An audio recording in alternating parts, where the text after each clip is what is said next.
이 시간 여러분들에게 완벽한 교회는 없는가라는 주제로 제가 강의를 할 텐데요. 교회가 뭔지를 이 시간을 통해서 제대로 여러분들이 아시면 좋겠어요. 그리고 완벽한 교회가 어떤 교회인지, 그 의미가 무엇인지를 여러분들이 이 시간을 통해서 명확하게 잘 정리해야 되면 좋겠습니다. 우리 다 같이 디모데전서 3장 15절 보겠습니다. 디모데전서 3장 15절 말씀 보시면, 자, 하나님의 교회를 이렇게 정의를 하는데요. 그러나 만일 내가 지체하면 내가 하나님의 집에서, 자, 하나님의 집이라는 표현이 나오죠. 어떻게 처신해야 하는가를 알게 하는 것이요, 이 집은 살아계신 하나님의 교회요 진리의 기둥과 터전이니라. 자, 어떤 건물이 아니에요. 건물이면 진리의 기둥과 터전 이런 말 쓰지 않죠. 그냥 나무나 돌로 된 기둥과 터전 이렇게 되죠. 진리의 기둥과 터전. 교회는 단순한 건물이 아닙니다. 이 종교개혁자 마틴 루터는 교회에 관해서 이렇게 말했어요. 순교자의 피는 교회의 씨앗이다. 교회는 피가 흘려지지 않고서는 존재할 수 없다. 왜냐하면 교회의 원수인 사탄은 거짓말쟁이요 살인자이기 때문이다. 진정한 교회는 세상의 눈으로 보면 실로 누추하고 보잘것없이 보인다. 그러나 하나님 앞에서는 매우 귀중하고 사랑스러우며 높은 평가를 받는다 그랬어요. A.W. 토저도 이렇게 말합니다. 현대 교회들의 약점은 그들이 세상에서 너무나 편안함을 느끼고 있다는 것이다. 청교도적인 특성은 사회와 타협하여 변질되어 버렸고 교회들은 세상에 맞게 조정되고 있다 그랬어요. 세상이 원하는 교회들로 바뀌고 있는 거죠. 그래서 망한 거죠, 다. 자, 교회가 무엇입니까? 교회는 눈에 보이는 건물도 아니고 물리적인 돌들로 쌓아 올린 성전도 아닙니다. 이 교회 건축한다고 할 때 성전 공사한다고 말하는 사람이 있어요. 제일 무식한 사람이에요. 이 교회를 건물이나 성전으로 오해한 이 나라 목사들은 자기들 교회 건물 이 벽에다가요 커다란 현수막을 거는데 거기에 뭐라고 써 있냐면 내 집은 기도하는 집이다 그랬어요. 예수님 말씀을 이제 인용한 것인데, 그뿐 아니라 대로와 상간마을로 가서 사람들을 억지로라도 오게 하여 내 집을 채우도록 하라 라는 누가복음 14장 23절의 말씀을 오해한 나머지 이 교회 건물을 사람들을 억지로 막 채워버리는 것이죠. 뭐 세신자 초청 집회, 이웃 초청 간증 집회, 뭐 어떤 모임의 명칭을 두든지 좋다 이거예요. 어쨌든 모였다면 복음을 전해야 될 거 아니겠어요. 근데 복음은 안전하잖아요. 복음은 안전하고 그냥 억지로 데려와서 사람들을 채워놓고 그저 푸짐한 선물이나, 우리는 푸짐한 선물이 준비가 안 돼 있어요. 음식이나 각종 이벤트나 콘서트나 열린 예배나 세상 주인들의 눈과 귀를 즐겁게 해주는 그런 프로그램들로 꽉 채워버린 것이죠. 흔히들 오해하듯이 로마 가톨릭 천주교 교회 아니에요. 성경 어디에도 참된 교회 역사 어떤 기간에도 이런 식의 교회는 없었어요. 이들은 하나님의 교회를 흉내내는 가짜 교회입니다. 마귀들의 거처예요. 가톨릭은 온갖 더러운 영들의 소굴입니다. 성도들의 피와 예수의 순교자들의 피에 취한 살인자 집단인 것이죠. 적그리스도 곧 짐승의 신부인 큰 창녀로도 불리죠. 그들의 수장인 교황은 어떤 존재예요? 기만하는 사탄의 종이고 적그리스도의 예표들이죠. 또 그런가 하면 교회는 헬라어로 에클레시아, 불러냄을 받은 모임이죠. 어디에서 불러냄을 받은 거예요? 세상으로부터. 멸망해가는 이 세상에서, 악한 현 세상에서 불러냄을 받은 모임이 바로 교회입니다. 악한 현 세상의 신이요 통치자인 마귀, 곧 사탄의 왕국에서 불러냄을 받은 모임인 것이죠. 흑암의 권세로부터 구해냄을 받은 무리고 어두움에서 불러냄을 받은 무리인 것이에요. 우리 다 같이 베드로전서 2장 9절 한번 보겠습니다. 베드로전서 2장 9절 말씀 보시면, 자, 우리는 지금 교회가 무엇인지에 대해서 설명하고 있습니다. 그러나 너희는 선택받은 세대요 왕같은 제사장이며 거룩한 민족이요 독특한 백성이니 이는 너희를 어둠에서 불러내어 그의 놀라운 빛으로 들어가게 하신 분의 덕을 너희로 선포하게 하려는 것이니라 그랬어요. 자, 이 말씀에서 보듯이 교회는 선택받은 세대입니다. 예수 그리스도를 자신의 구주로 선택한 세대이고 동시에 주님께서는 이 세대를 하나님의 아들들로 선택하신 거죠. 우리도 선택한 것이에요. 예수 그리스도를 믿음으로 나의 구주로 믿은 것이죠. 그랬더니 주님께서 우리를 하나님의 아들들로 또 교회로 선택해 주신 것이죠. 양자로 자녀로 입양하셔서 하나님의 자녀들이 되도록 선택하신 거죠. 또한 예수 그리스도를 많은 형제 가운데서 첫 태생이 되게 하시려고 그 아들의 형상과 일치하도록 예정도 하셨죠. 자, 그래서 우리는 장차 휴가 때 예수님의 몸처럼 변모가 되는 것이에요. 두 번째로 교회는 왕 같은 제사장이에요. 현 교회 시대에는 예수님께서 대제사장으로 계시기 때문에 교회에 속해 있는 우리 그리스도인들 역시나 영적인 제물들을 드리는 제사장들인 것이죠. 담임 목사만 제사장이 아니에요. 이 교회 안에 소속되어 있는, 성경대로 믿는 교회 안에 소속되어 있는 모든 그리스도인들이 각자가 영적인 제물들을 가지고 예수 그리스도의 피를 의지해서 주님께 나아가 경배를 드리는 그런 제사인 것이죠. 그런데 왕 같은 제사장입니다. 장차 다가올 재림 때 우리는 이 땅에서 통치하게 되죠. 왕들로. 또한 교회는 거룩한 민족이에요. 거듭난 그리스도인들은 유대인이든지 이방이든지 세상의 모든 민족으로부터 불러냄을 받아 성별된 사람들로 구성된 하나의 민족이에요. 네 번째로는 독특한 백성이죠. 여러분은 스스로가 독특하다고 여기십니까? 뭐가 독특하죠, 근데? 주님께서 보시기에 이 교회는요, 독특한 보석이에요. 진귀한 보석이에요. 이 우주, 이 세상 어디에서도 찾아볼 수 없는 희귀하고 독특한 보석이죠. 성경에서는 교회를 아름다운 보석인 진주로 묘사하죠. 특히 성경은 우리의 몸, 곧 이 질그릇 안에 보물이 들어있다 그랬어요. 그 보물은 예수 그리스도세요. 자, 교회는 진주고 또 우리 성도들 안에는 예수 그리스도, 보물이신 분이 계신 것이죠. 온 우주에서 가장 거룩하시고 가장 아름다우신 예수 그리스도께서 성령 하나님을 통해 우리 안에 내주하시는 것입니다. 자, 지금 하나님의 눈동자는 교회를 향해 있어요. 이 땅에서. 진귀한 보석인 교회를 향해 초점이 맞춰진 것이죠. 하나님께서는 교회인 우리를 향해서 눈을 맞추고 계시고 한시도 그 눈을 떼지 않으시는 거예요. 더 놀라운 것은 시편 45편 11절에 보니까 예수님께서는 이 교회의 아름다움을 탐낸다 그랬어요. 아름다움을 탐내는 거예요. 그럼 우리는 무엇이 독특한 것인가? 우선 우리는 영원한 생명을 소유했잖아요. 독특하죠. 이 세상에 그런 사람들 어디 있어요? 우리는 영적으로 보면 이 거듭난 영이 우리 안에도 있지만 또 동시에 어디도 있어요? 저 셋째 하늘에 가 있잖아요. 독특하죠? 독특해요. 하늘나라의 시민권이 있습니다. 우리는 이중 국적이 있어요. 대한민국 국적도 있지만 동시에 하늘나라의 시민권이죠. 또 예수님이 나타나실 때 휴거가 되죠. 휴거 될 때 영원히 죽지도 썩지도 않을 새로운 몸을 입죠.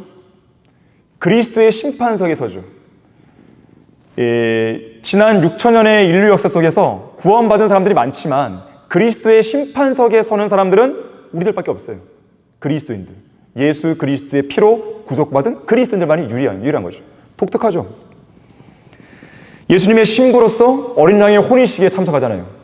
다른 사람들은 뭐예요? 손님들이죠. 우리는 손님이 아니에요. 주인공이에요. 천년왕국에서는 예수님과 함께하는 공동 상속자죠.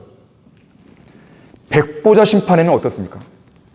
주님과 함께 산자와 죽은 자 그리고 천사들을 심판하는 자리에 있습니다. 물론 우리는 이제 배심원 같은 존재들이죠. 또한 하나님의 말씀을 최종 권위로 믿죠. 이런 사람들이 어디 있어요? 성경을 최종 권위로 믿는 사람이 어디 있냐고요. 하나님께 기도하잖아요. 그리스도의 대사죠. 죄인들의 혼을 주님께로 이온단 말이에요. 오늘 오전에 구령했던 분들이 있어요. 많은 수가 참석했는데 전도지를 나눠주고 구령했단 말이에요. 그런 사람들이 어디 있어요? 세상 사람들 싫어합니다. 우리를 싫어하죠. 오늘 오전에도 막 이렇게 방해한 사람이 있었다 그래요. 누군가 잘 얘기했지만 성경 나오지만 항상 복음이 효과적으로 전파되는 곳에는요 마귀의 방해가 있기 마련이에요. 그건 당연한 거예요. 수순이에요.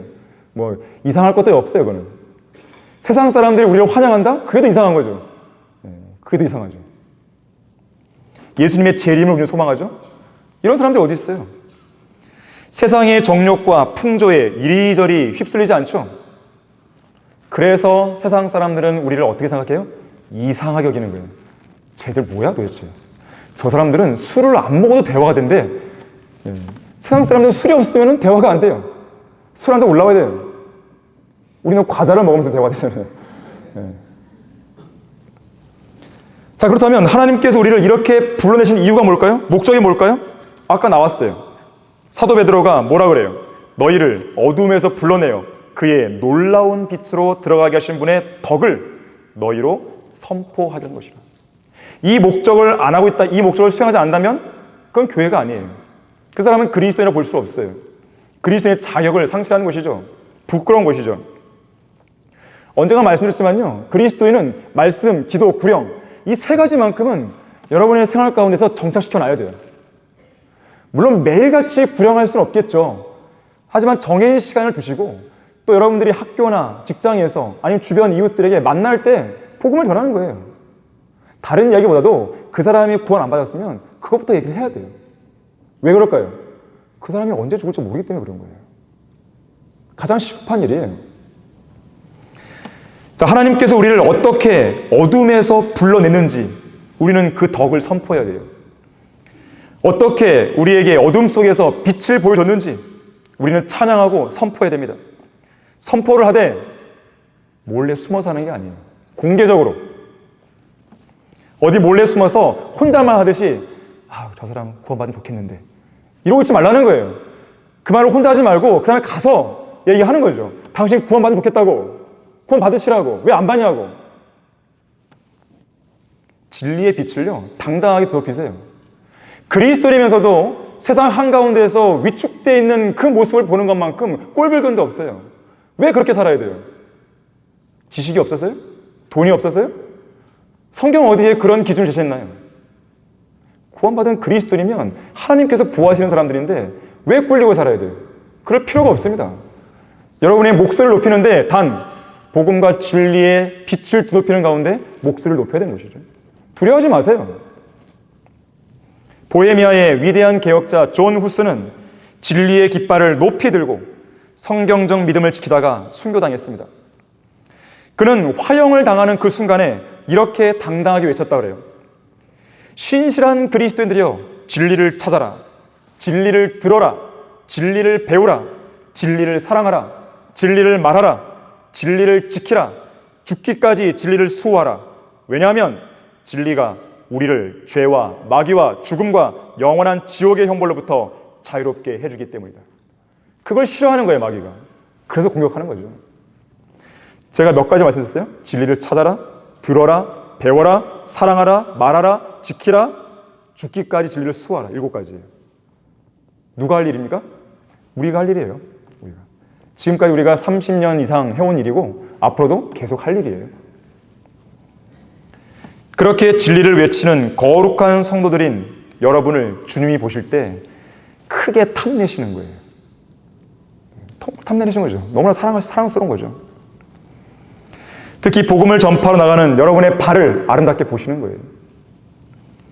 파송되지 아니하였는데 어찌 전파하리요? 기록된 바와 같으니 화평의 복음을 전하며 좋은 일들의 기쁜 소식을 가져오는 자들의 발이 얼마나 아름다운가. 정말로 아름다운 거예요. 오늘 오전에 여러분들 구령하신 분들 정말 아름다운 발이에요. 너무나 아름다운 발이에요. 그 발이 뭐 냄새가 나든 발이 예쁘게 안 생겨도 관계없어요. 복음을 전파하는 그 어떤 발도 아름다운 발이에요. 자, 하나님께서 세상으로부터 교회를 불러내신 목적은 사회를 개혁하고 세상을 변화시키는 데 있지 않습니다. 명확하게 알고 계셔야 돼요. 세상 자체를 변화시키기 위해서라면 굳이 세상에서 불러낼 이유가 없죠. 그냥 세상에 있으면서 그렇게 하면 되잖아요. 왜 불러내는 거예요? 세상으로부터 철저히 분리된 상태에서 하나님의 특별한 보호와 인도하심을 받으며 멸망해가는 이 세상을 향해서 복음과 진리를 전파하여 한 사람이라도 더 건져내라는 것이죠. 자, 이것이 우리를 불러내신 목적입니다. 아프리카 난민촌에 가서 죽을 끓여 먹어주고 옷이나 생필품을 나눠주는 것은 교회가 1차적으로 감당해야 할 사명이 아니에요. 생각해 보십시오. 인간의 육신의 생명을 무슨 방법으로 계속 연장시킬 것이에요? 또 언제까지 그런 일을 책임질 수 있습니까? 몇 끼의 죽으로 한 달, 아니 1년을 살게 할 수 있다고 해보세요. 그 다음에 어떻게 할 것이에요? 또 허기진 배를 채워야 할 사람들이 어디 아프리카만 있습니까?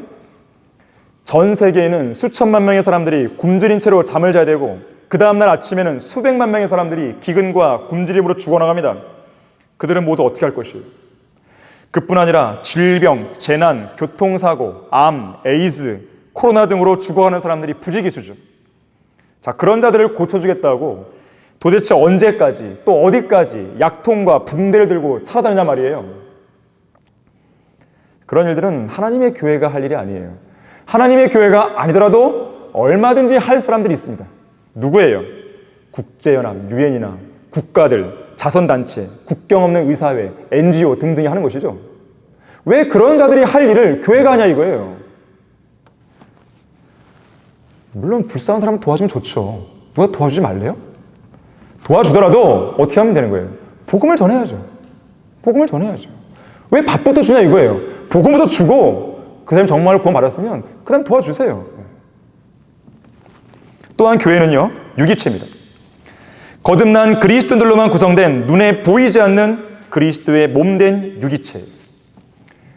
에베소서 1장 22절, 23절에서 교회의 정의를 이렇게 밝힙니다. 교회는 그의 몸이니 만물 안의 모든 것들을 채우시는 분의 충만이니라.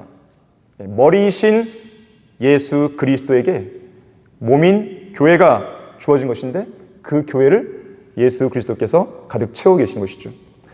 그래서 교회의 머리는 예수 그리스도신 거죠. 교회의 머리는 교황이나 대주교가 아니에요.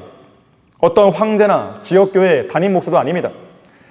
교회는 그리스도의 몸, 하나의 몸으로서 그 몸의 머리는 예수 그리스도시고 그 몸은 결코 쪼개질 수가 없죠. 물론 이제 이런 유기체가 일부 지역이나 특정 지역에서 눈에 보이는 조직체, 즉 지역 교회를 이루어 활동하게 되겠죠. 하지만 지역 교회라 할지라도요, 단순한 조직체가 아니에요. 무슨 세상 기업이나 세상 학교나 그런 식의 조직체와 똑같다고 보시면 안 됩니다. 더 정확히 말하자면 유기적인 조직체예요. 유기적인 조직체. 유기체를 구성하는 그리스도인들이 구성하는 조직체라는 뜻이죠. 그것이 지역교회예요. 세상 학교나 회사나 기업과는 달라요. 이 조직체에 속한 회원들의 권익을 도모하고 상호 교류를 장려하는 사회단체도 아니죠. 육신의 정욕을 만족시키고 사업 파트너를 만나고 인맥을 넓혀가는 사교회장도 아닙니다. 어떤 사람은 교회 와서요, 보험 팔아요. 왜 그런 짓을 하죠? 어떤 사람은 교회에서 장사를 하려고 그래요. 그러려고 교회 옵니까? 대단히 잘못하고 있는 거예요, 그 사람들은. 교회가 뭔지 모르는 것이죠. 어떤 사람은 교회 와서 다단계를 하려고 그래요. 제가 그런 사람 봤어요. 어리석은 사람이죠. 왜 그렇게 하죠? 교회가 뭔지 모르는 거죠. 클라렌스 라킨 목사는 말합니다. 교회는 불신자들의 돈을 모아 가난한 회원들을 돕기 위해 일종의 면죄부나 어떤 상품을 파는 상점이 아니다 그랬어요. 노숙자들에게 밥 퍼주고 불우이웃을 도와주고 독거노인들에게 김치를 담아주고 연탄을 날라주는 사회 복지단체 또는 자선단체도 아니에요. 착각하면 안 됩니다. 자, 그래서 예수 그리스도를 개인의 구주로 믿고 구원받은 그리스도인은 아무 교회나 나가면 안 돼요. 하나님께서 승인하신 교회를 나가야 돼요. 하나님께서 인정하신 교회를 나가야 돼요. 하나님께서 그분의 피로 사셨고 성령으로 인치셨고 반석이신 예수 그리스도 위에 세우셨고 진리의 기둥과 터전 안에 마련하신 교회, 하나님의 나라의 헌법인 성경에 의거하여 주님께서 허락하고 승인하신 완벽한 교회에 나가야 됩니다. 이 완벽한 교회를 딱 이야기하면 사람들이 막 공격이 들어와요. 너희들은 죄도 안 져? 누가 죄 안 진다 그랬어요? 오해하지 마세요. 완벽한 교회는 죄가 없는 교회가 아니에요. 예수 그리스도의 피로 구속받은 이래로 단 한 번도 죄를 범한 적이 없는 성도들이 모여있는 그런 교회가 아닙니다. 오해하지 마세요. 교회 안에 육신적인 일들이 전혀 없고 단 한 번의 실수도 일어나지 않고 성도들 간에 아무런 갈등도 없는 그런 교회를 가리켜서 완벽한 교회라고 말하는 게 아니에요. 2000년 교회 역사에서요, 그런 교회는 없었어요. 부흥과 개혁의 시대였던 필라델피아 교회 시대조차도 그랬습니다. 앞으로도 마찬가지예요. 언젠가 러커 목사님이 어떤 책에 쓴 내용을 보게 되면 그런 말을 합니다. 우리가 훌륭하다고 여기는 그리스도인들도 그들을 한 방에 가둬놓으면 1시간도 채 지나지 않아 그 문 밑으로 피가 흥건히 흘러나오기 시작했어요. 다 흠이 있는 거예요. 부족함이 있는 거예요. 자기 고집이 있는 거예요. 그러다가 막 싸우기도 하는 것이죠. 물론 그건 잘못된 거예요. 그러나 현실적으로 그렇다는 것입니다. 예수 그리스도를 온전히 따랐던 바울도 보세요. 옛 성품과 새 성품 사이의 갈등 속에서 뭐라 그랬나요? 오, 나는 비참한 사람이로다. 누가 이 사망의 몸에서 나를 구해낼 것인가? 이렇게 부르짖었어요. 그렇게 신실했던 바울도. 또 이렇게 말하죠. 내가 이미 이르렀다 함도 아니요 이미 온전해졌다 함도 아니라 다만 나는 붙잡으려고 쫓아갈 뿐이라. 총열처럼 고닫고 온전했던 에베소 교회는 어떻습니까? 첫사랑을 잃어버렸잖아요. 믿음의 행위와 사랑의 수고와 소망의 인내가 균형 있게 자리를 잡았던 데살로니가 어땠습니까? 무질서한 사람들이 그 교회에 있었어요. 빌립보 교회는 어떨까요? 빌립보 교회. 예, 거기도 모범적인 교회인데 유오디아와 순두케라는 두 여인이 갈등을 일으켰잖아요. 자, 이렇듯 죄가 없는 완벽한 교회, 이걸 말하는 게 아니에요. 우리가 말하는 완벽한 교회는 성경대로 믿고 실행하는 교회를 말하는 것이에요. 하나님께서 인정하시고 승인하신 바른 성경을 최종 권위이자 절대 권위로 믿는 교회를 말하는 거예요. 언제 어디에서 누구를 만나든지 또 어떤 상황에 직면하든지 성경에서 무엇이라고 말씀하시는지에만 귀를 기울이는 사람들이에요. 성경대로 믿고 시행하기 위해서 애를 쓰는 교회죠. 그런 교회가 완벽한 교회예요. 이런 완전한 교회를 지키기 위한 투쟁이 성경대로 믿는 그리스도인들의 투쟁인 것이죠. 또한 그 투쟁의 역사가 지난 2000년간의 참된 교회사죠. 자, 좀 더 구체적으로 말해서요, 완벽한 교회는 7가지를 이야기합니다. 이걸 잘 기억해 두세요. 첫 번째, 성경대로 믿는 독립침례교회예요. 성경대로 믿는 독립침례교회예요. 침례, 곧 베프티스죠. 이 용어는 매우 중요해요. 교회 명칭에 침례라는 표시가 없으면 반카톨릭이라고 입증할 수 있는 교리적인 표시가 없어집니다. 반카톨릭. 성경적으로나 역사적으로나 성경대로 믿는 교회는 항상 가짜 교회인 로마 카톨릭 그리고 그들의 비성경적인 교리들을 반대해 왔습니다. 그래서 침례라는 이 표현은 반카톨릭을 의미하는 확실하고 분명한 표식이에요. 성경대로 믿는 침례 교도들, 노바티안, 도나티스트, 폴리시안, 와일덴시안, 재침례교도, 그리고 이 시대의 바이블 빌리버스, 성경대로 믿는 사람들. 이러한 성경대로 믿는 독립침례교회는 뚜렷한 특징이 있어요. 첫째, 거듭난 성도들로만 구성됩니다. 어중이 떡이 다 있는 게 아니에요. 그냥 교회만 참석하면 성도로 인정해주는 교회, 그런 교회가 아닙니다. 물론 간혹 가다가 잘못 구원받아서 이게 은근슬쩍 들어가고 섞여 있는 사람이 있을 수 있겠죠. 그걸 지금 말하는 것은 아닙니다. 대부분의 제도권 교회를 보세요. 대다수가 구원 안 받았어요. 다 종교 놀이 하고 있는 것이죠. 다 교회 놀이 하고 있는 거예요. 두 번째, 각 지역교회 자치와 독립을 인정하는 거죠. 노회, 뭐 그런 게 없어요. 교단, 이런 거 없어요. 누가 그걸 만들어요? 왜 만들어요, 그런 걸? 왜 성경에 없는 걸 만드냐 이거예요. 교회 운영에 있어서 교회들 간에 감나라, 배나라 서로 간섭하거나 개입 안 합니다. 우리는 성경대로 믿는 교회가 12개가 있어요. 하지만 우리는 그 교회의 운영에 대해서 이래라 저래라 우리는 간섭 안 합니다. 서로 간에. 여러분 그런 말 쓰지 마세요. 무슨 모교회? 자교회? 그게 어디 있어요? 그런 말 쓰지 마세요. 누가 그런 말 써요? 노회, 총회, 교단 그런 거 없습니다.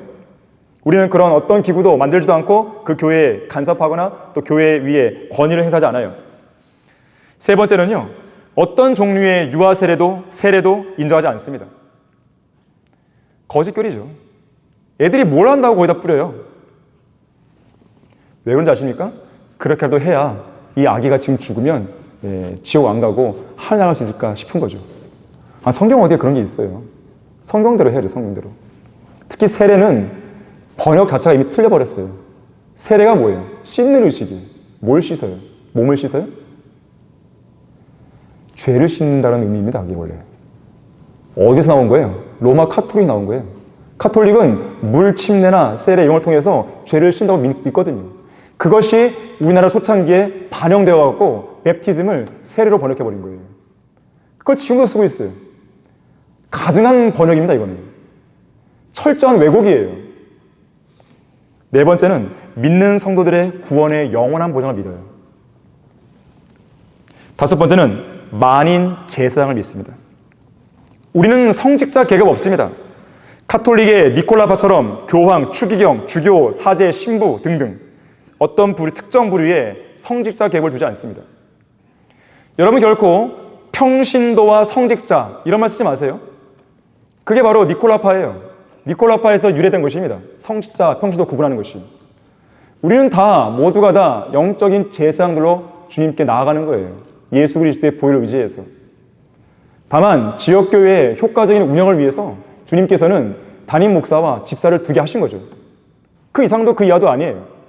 무슨 성직자, 평신도 구분하지 마십시오.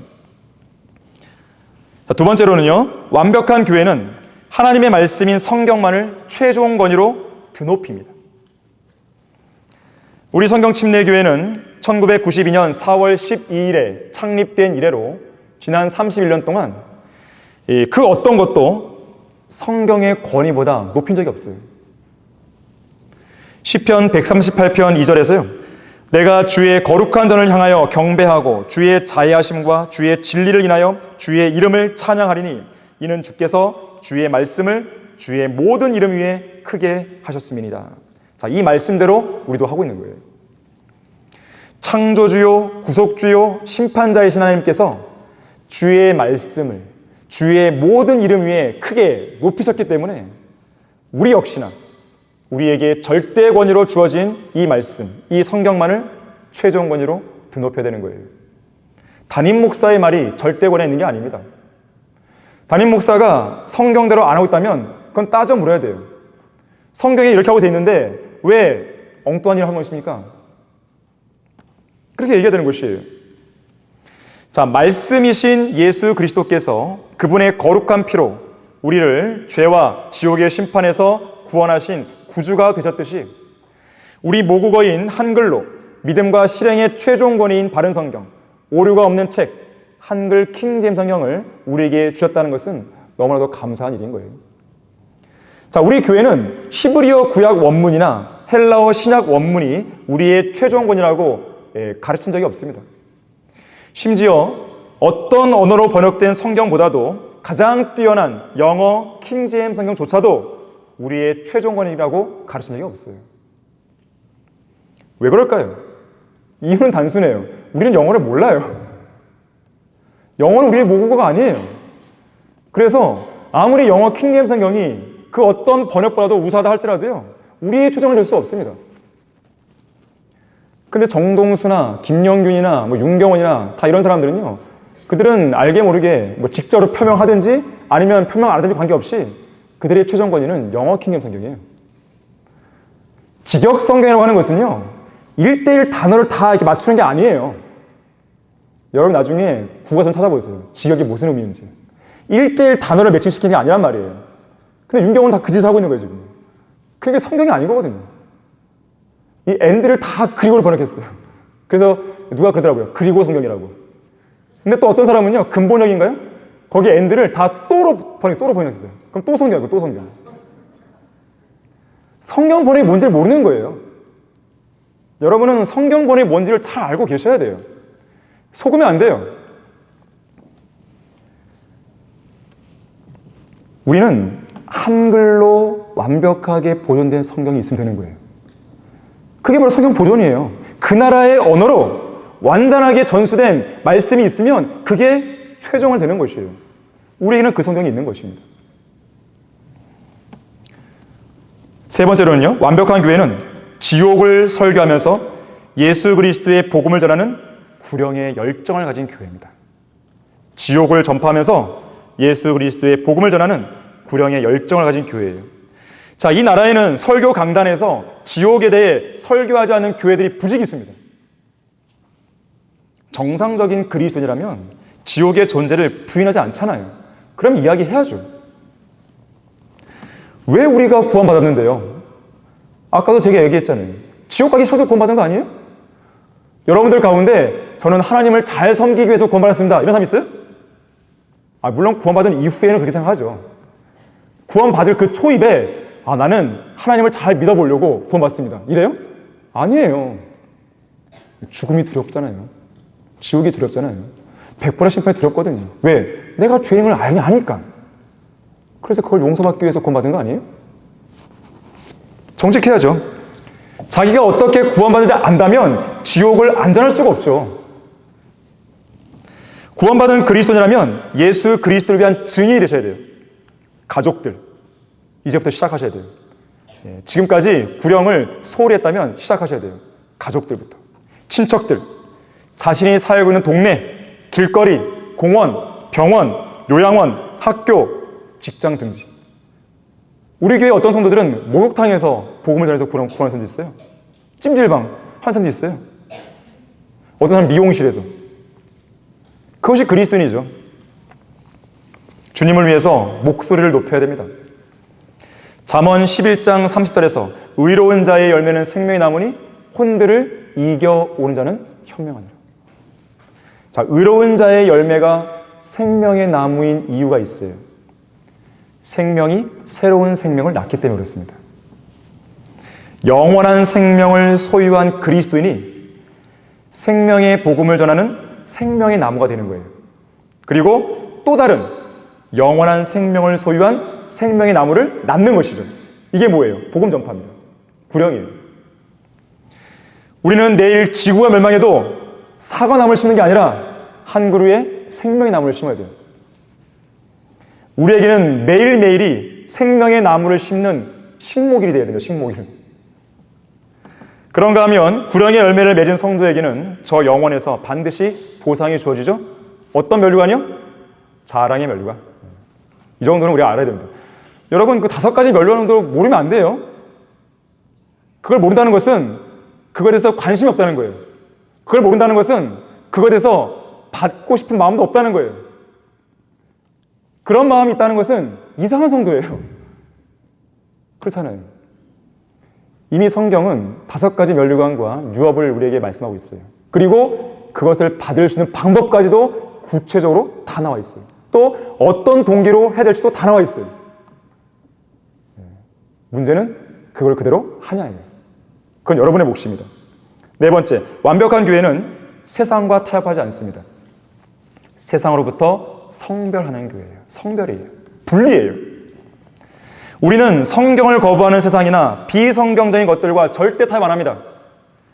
죄로부터 분리하는 도덕적인 성별뿐만 아니라 교리적인 성별, 그리고 세상을 위한 사역 아닌 사역, 그건 절대로 안 하는 거예요.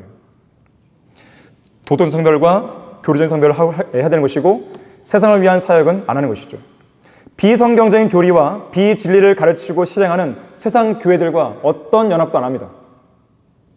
변개된 성경을 사용하는 어떤 교회와도 우리는 함께하지 않아요. 하지만 정동수를 보세요. 미국의 배교한 근본주의 목사들과 손을 잡고 있기 때문에 어떻게 해서든지 자기가 번역한 흠정약을 팔아먹기 위해서 이 나라 썩어빠진 기독교계와 손을 잡죠.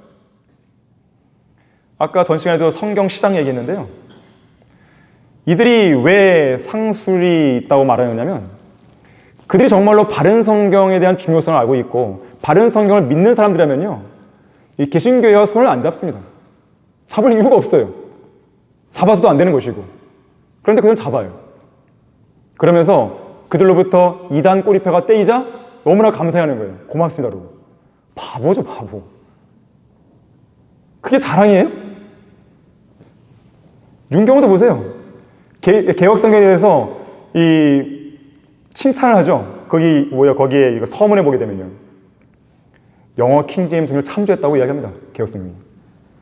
아니, 저번으로 사용하는 거하고 참조하는 그게 구분도 못해요? 그게 다르다고 칭찬하는 거예요, 그게? 왜 그럴까요? 그 개신교에서 손 잡는 거예요. 성경을 팔아먹어야 되기 때문에. 자, 그러니까 영어 킹제임스 성경만으로는, 영어 킹제임스 성경 이 속성만으로는 이 땅에서 살아남기 어렵습니다. 시장이 좁아요. 관심이 없기 때문에. 하지만 개역 성경과 어느 정도 다리를 걸치고 있으면 시장이 넓어지는 거예요. 그걸 아셔야 돼요. 로마서 16장 17절에서 이제 형제들아 내가 너희에게 권고하노니 너희가 배운 교리에 역행하여 분열을 일으키고 공박한 자들을 주의하고 그들에게서 떠나라. 떠나는 거예요. 성별이에요. 자, 교회의 순수성, 교리적인 순수성을 지키기 위해서라도 우리는 반드시 성별하고 투쟁해야 되는 거예요. 물론 우리의 가슴은 뜨거워야 됩니다. 하지만 머리는 차가워야 돼요. 교리, 진리와 비진리 이런 부분에 있어서는요, 머리가 차가워야 돼요. 냉철해야 됩니다.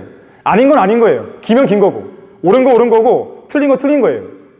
하지만 죄인들, 지옥으로 향하여 가는 죄인들, 무지한 교인들, 성경과 바른 지식을 모르는 무지한 교인들, 그들 향해서 연민을 품을 수 있죠.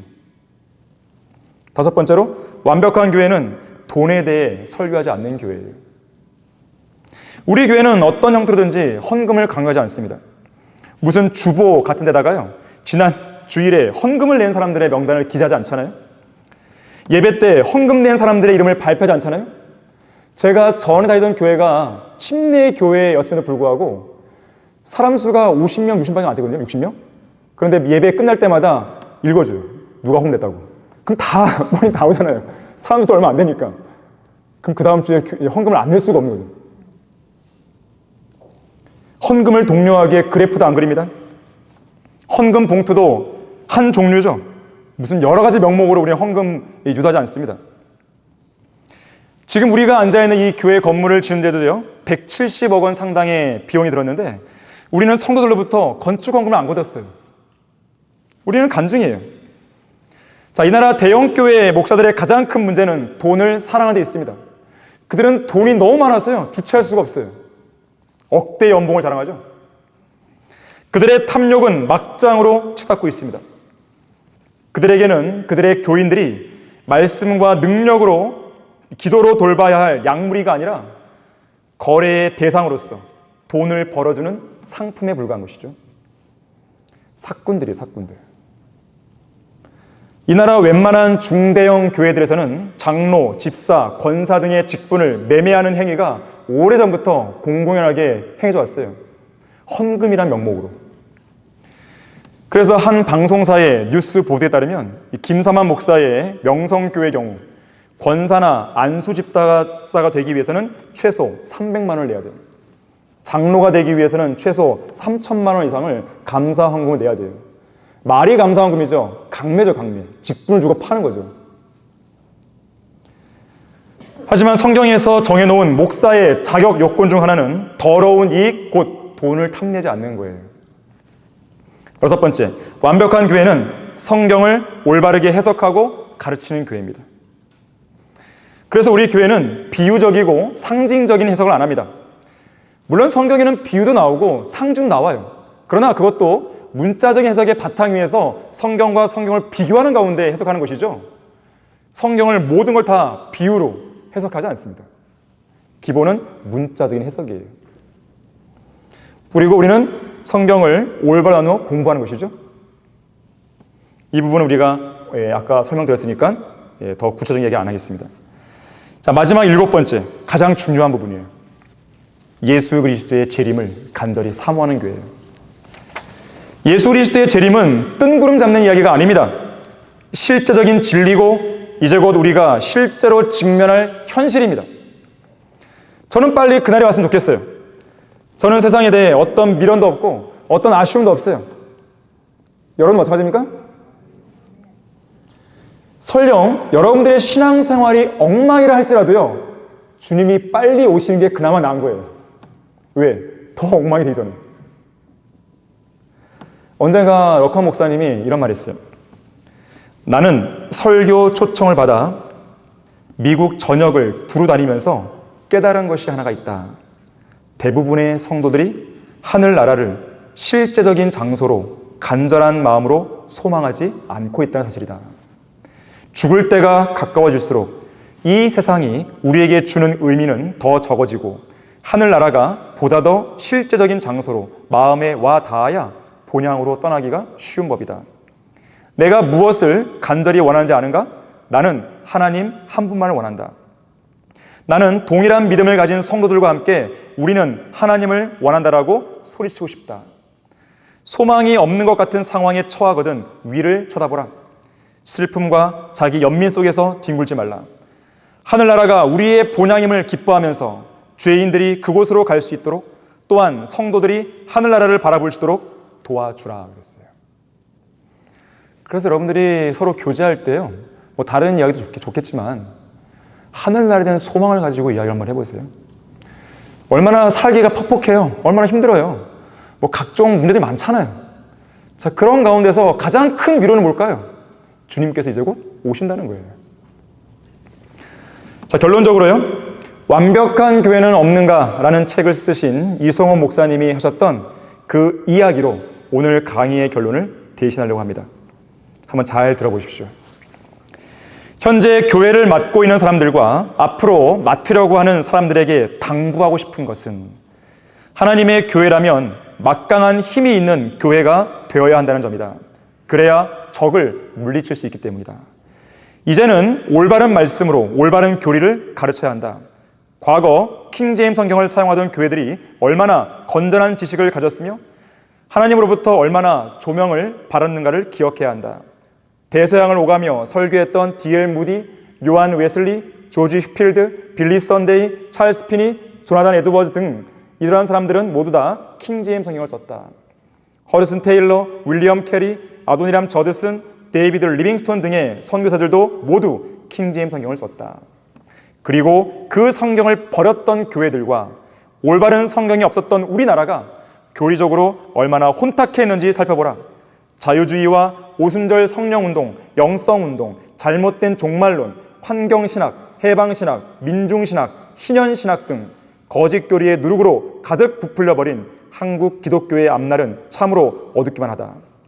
이런 희한한 열매들은 변개된 성서들이 맺어놓은 열매들이다.